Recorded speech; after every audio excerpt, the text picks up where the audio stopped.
My brother and sister, do you ever wonder why your heart feels heavy even when you pray, even when you try to do good? Maybe it's not the big sins, but the small hidden ones eating away at your peace. Mufti Menk reminds us, if you truly want a clean heart, you must stop doing this one thing. Today, we'll uncover the secret to purifying your heart and unlocking the peace you've been searching for.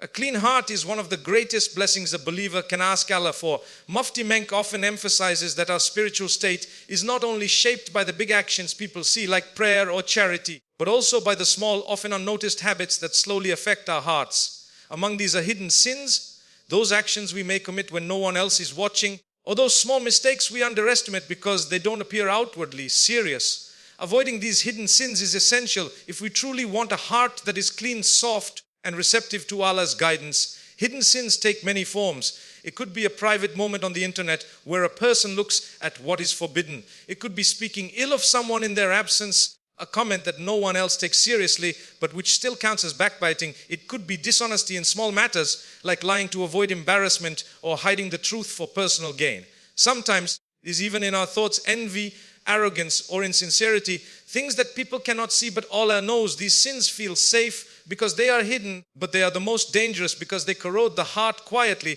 just like rust eats away at metal over time. The Prophet taught us that when a person commits a sin, a black spot appears on their heart. If the person repents sincerely, that black spot is polished away. But if they continue in sin, more and more spots appear until the heart becomes sealed. This sealing of the heart is one of the greatest spiritual tragedies, because when the heart hardens, reminders no longer touch us, prayers feel empty, and guidance doesn't penetrate. That is why avoiding hidden sins is not just about staying pure. It is about protecting the very capacity of the heart to feel faith. One of the traps of Shaitan is making hidden sins feel unimportant. He whispers, "It's just a small sin, Allah is most forgiving." While it is true that Allah forgives, the danger is in repeatedly choosing to ignore Allah's limits. Small sins, if done consistently, pile up until they outweigh good deeds. Think of a drop of water. One drop is harmless, but thousands of drops over time can fill an ocean. Similarly, hidden sins repeated without care can drown the heart in darkness. The first step to avoiding hidden sins is self-awareness. A believer must hold themselves accountable in private just as much as in public. Umar ibn al-Khattab used to say, "Take account of yourselves before you are taken to account." Every night we can ask ourselves, did I wrong someone today? Did I fall into a habit I know is displeasing to Allah? This habit of self-reflection shines light on areas we might otherwise ignore. The second step is to replace hidden sins with hidden good deeds. If a person secretly commits sins, they can just as easily secretly perform good acts.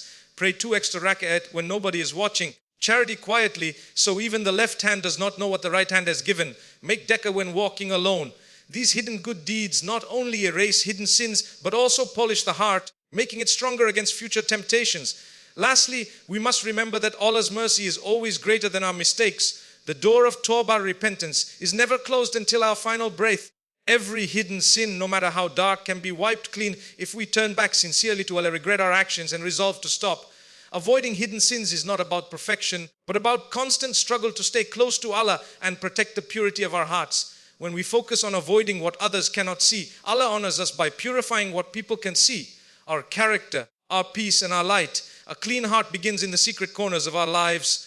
One of the greatest barriers to having a clean and peaceful heart is the presence of hatred and jealousy. Mufti Menk often reminds us that while external sins harm our actions, these inner diseases of the heart silently destroy our faith, relationships, and even our happiness. A person can pray, fast, and give charity, but if their heart is filled with grudges or envy, their spiritual light becomes dim and their good deeds lose their sweetness. Letting go of hatred and jealousy is not only a moral duty, it is a form of worship and a path to true contentment. Hatred begins when we allow anger to settle in the heart. It might start with a small disagreement, an insult, or an injustice. Instead of addressing it with forgiveness or wisdom, we replay it in our minds, fueling resentment. Over time, hatred hardens the heart, making it difficult to feel mercy, kindness, or compassion. The Prophet warned against harboring enmity among believers. In one narration, he said, "Do not hate each other, do not envy each other, and do not turn away from each other, but rather be servants of Allah as brothers." Holding hatred goes against the very fabric of Islamic brotherhood and unity.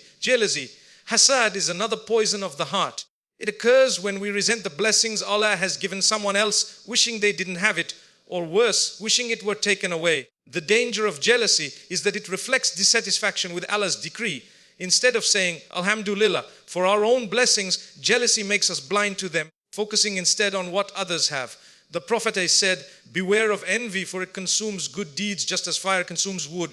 This shows that jealousy doesn't just harm relationships, it also eats away at the reward of our good deeds. To let go of hatred and jealousy, we must begin with self-reflection. Ask yourself, do I hold anger towards someone? Do I feel bitter when I see someone else succeed? Admitting these feelings is the first step toward healing. Once identified, the cure is found in turning back to Allah. Recognize that every blessing someone has is from Allah's wisdom and mercy. If Allah has chosen to give them wealth, beauty, knowledge, or success, who are we to question His decision? Instead, we can make dua, O Allah, bless them in what you have given and grant me from your bounty. This transforms envy into positivity and attracts Allah's blessings toward us. Another step is practicing forgiveness. Forgiving someone does not mean approving of their wrongs. It means freeing ourselves from the chains of hatred.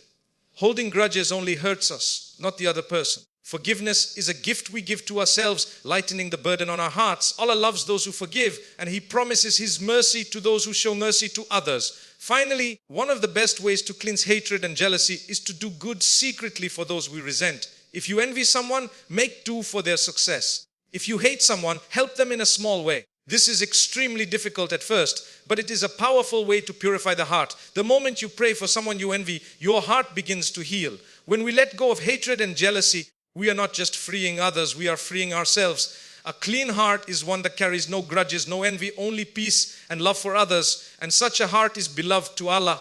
A clean heart is not achieved only by avoiding sins and removing negative emotions. It must also be nourished with light. Mufti Menk often reminds us that just as the body needs food to stay alive, the heart needs Dhikr, remembrance of Allah, and the Qur'an to remain spiritually alive. Without this nourishment, the heart becomes weak, restless, and vulnerable to temptations. But with constant Dhikr and deep connection to the Qur'an, the heart shines with tranquility and faith. Dhikr means remembering Allah with the tongue, the mind, and the heart. It can be through reciting words like Subhanallah's, glory be to Allah, Alhamdulillah's, all praises for Allah, Allahu Akbar's, Allah is the greatest, or simply reflecting on Allah's greatness in our daily lives. Allah Himself says in the Quran, verily, in the remembrance of Allah do hearts find rest. Quran 13:2-8. This verse is a direct promise. When life feels heavy, when anxiety takes over, or when sadness feels endless, Dhikr is the medicine that soothes the heart. Unlike worldly distractions that give temporary comfort, Dhikr provides lasting peace because it connects us to the source of all comfort, Allah. The Qur'an is the ultimate guide and healer of the heart. Allah calls it, healing for what is in the breasts of hearts. Quran 13:57. This means it cures doubts, sadness, and confusion. Reciting the Qur'an is not just about moving the lips. It is about letting the words of Allah enter our hearts and transform us. When a believer recites with reflection, tadabbur, every verse feels like a personal message from Allah.